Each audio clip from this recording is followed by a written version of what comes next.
గురువుగారు ఆగస్టు మొదటి వారం మిథున రాశి వాళ్ళకి ఎలా ఉండబోతుందండి? మిథున రాశి.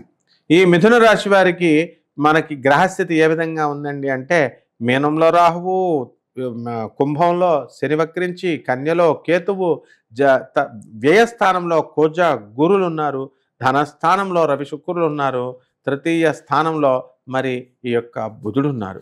దీని వలన ఏమైందంటే, మరి ఈ యొక్క వ్యయ స్థితిగతుల్లో ఉన్నటువంటి ఈ యొక్క గురుడు మిథున రాశి వాళ్ళకి పోలీస్ కేసుల్లో కానీ కోర్టులు ఎక్కేటటువంటి అవకాశాలు ఉంటాయి. అంటే ఖచ్చితంగా జరుగుతుంది. వ్యయంలో ఉన్నటువంటి గురుడు కోర్టు కేసులకి కోర్టు మెట్లు ఎక్కిస్తాడనమాట, పోలీస్ స్టేషన్‌కైనా సరే. మరి వీళ్ళు జాగ్రత్తగా ఉండాలా? అందువలన లా అబైడింగ్ సిటిజన్స్‌గా ఉండాలి. వృత్తి, వ్యాపార, ఉద్యోగ విషయాల్లో మిథున రాశి వాళ్ళకి తిరుగులేదు. ధనం పూర్తిగా వస్తుంది, బావుంటుంది. అండ్ కమ్యూనిటీలో అనేకమైనటువంటి ఫంక్షన్స్‌కి వీళ్ళు వెళ్ళడం జరుగుతుంది. బంధువులకి అందరికీ కూడా పార్టీలు, విందు వినోద కార్యక్రమాల్లో వీళ్ళు పాల్గొంటారు. హోస్ట్‌గా పార్టీలన్నిటిని కూడా వీళ్ళు ఇస్తూ ఉంటారు. మరి మిథున రాశి వారిని ఏమన్నారు? బటర్‌ఫ్లైస్ అన్నారు. వీళ్ళకి ఏదైనా సరే ఒక 10 రోజులు ఎవరితో అన్నా స్నేహం చేస్తే వాళ్ళతో బోర్ కొట్టేస్తుంది. 10 రోజులు ఏదైనా సరే ఒక వస్తువుని ధరిస్తే అది బోర్ కొట్టేస్తుంది. కాబట్టి వీళ్ళు ఈ యాటిట్యూడ్ వల్లే మనకి కొంత ప్లస్ ఉంటుంది, కొంత మైనస్ ఉంటుంది. కాబట్టి వీళ్ళు బోర్సమ్ ఫీల్ అవ్వకుండా వీళ్ళు ఏం చేయాలి అంటే, ఏదో ఒక వ్యాపకాల్లో వీళ్ళని వీరు ఈ వారం రోజులు కూడా ఎక్కువ పుస్తకాల రీడింగ్ అని, ఇంకోటని, పూజలని, పునస్కారాలని వీళ్ళు చేసుకోవాలా. వ్యయ గురుడు వీళ్ళని అనాథ శరణాలయాలకి, ఆ తర్వాత గోశాలలకి, దేవాలయాలకి వీళ్ళు వెళ్ళడం అనేటటువంటిది జరుగుతుంది. అలాగే ఈ యొక్క అర్ధాష్టమ కేతుగ్రహ ప్రభావం వలన విహారయాత్రలకి, హనీమూన్ లాగా వెళ్ళాలి అని ప్లాన్ చేసుకుంటారు. అలాగే ఫారిన్ ఎక్స్‌పోర్ట్స్, ఇంపోర్ట్స్ బిజినెస్ చేస్తున్నటువంటి వాళ్ళకి పెద్దగా లాభాలు రావు. ఉప్పు చేపల వ్యాపారము, తర్వాత ఫారిన్ సంబంధమైనటువంటి వ్యాపారము, ఇవన్నీ కూడా వీళ్ళకి పెద్ద లాభాలను కలగజేయదు. కానీ పచ్చి చేపల వ్యాపారం చేసి 3 ఇళ్ళు కట్టినటువంటి వాళ్ళు ఉన్నారు. కాబట్టి అలా వీళ్ళు పచ్చి చేపల వ్యాపారం చేసుకోవచ్చు, కూరగాయల వ్యాపారం పెట్టుకోవచ్చు, టీ స్టాల్లు. మరి ఏమిటయ్యా నువ్వు ఇలాంటి చిన్న చిన్న బిజినెస్‌లు చెప్తున్నావు, మాకు పెద్ద పెద్ద బిజినెస్‌లు చెప్పు అని అడుగుతారు ఈ మిథున రాశి వాళ్ళు.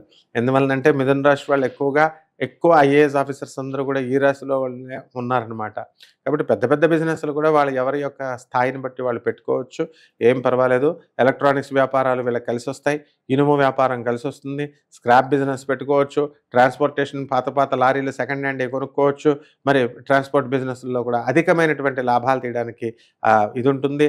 అత్తగారి మరి వాళ్ళతో సఖ్యత అనేటటువంటిది బ్రహ్మాండంగా ఉంటుంది. ధనస్థానం, అత్తగారికి సంబంధించినటువంటి ఆస్తులన్నీ కూడా ఇవి కోడళ్ళకి రావడం అనేటటువంటిది జరుగుతుంది. భార్యాభర్తల మధ్య మరి ప్రేమానురాగాలు ఉన్నప్పటికీ కూడా కొంచెం ఎడబాటు అనేటటువంటిది ఈ వారంలో ఉంటుంది.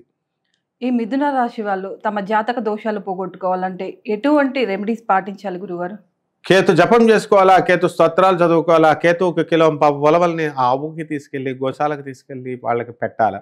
అలాగే లేదా ఈ యొక్క కిలోం ఉలవల్ని తీసుకెళ్ళి తర్వాత మనము ఈ చిత్రవర్ణం కలిగినటువంటి మల్టీ కలర్డ్ వస్త్రాన్ని తీసుకెళ్ళి పేద బ్రాహ్మణులకి దానం చేయాలా సోమవారం ఉదయం 7 గంటలకి.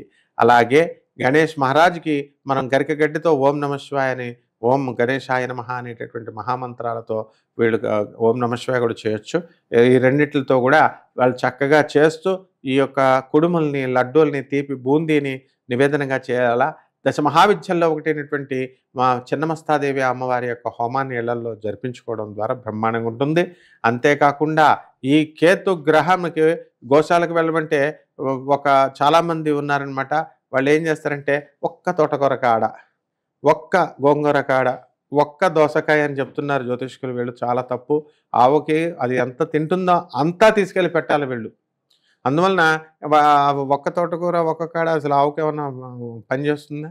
కాబట్టి గోమాత సర్వదేవతలకి కూడా మరి అందరూ కూడా గోమాతలో ఉంటారు. కాబట్టి ఈ యొక్క గోశాలలకు వెళ్ళి చక్కగా వీలున్నంత వరకు మ్యాక్సిమం మనం పెట్టగలిగే స్థాయి ఉన్నంత వరకు బాగా పెట్టాలి. అంతేగాని కిలోంపావు ఉలవలు ఉఫ్ఫని తినేస్తుంది. ఎంత కట్ట అలా కాదు, పుష్టిగా పెట్టాలి. అప్పుడు గోమాత ఆశీర్వదిస్తుంది. వీళ్ళ యొక్క సమస్యలు భార్యాభర్తల మధ్య అన్యోన్యత అనేటటువంటిది ఇనుమడంపై పెరుగుతుందన్నమాట.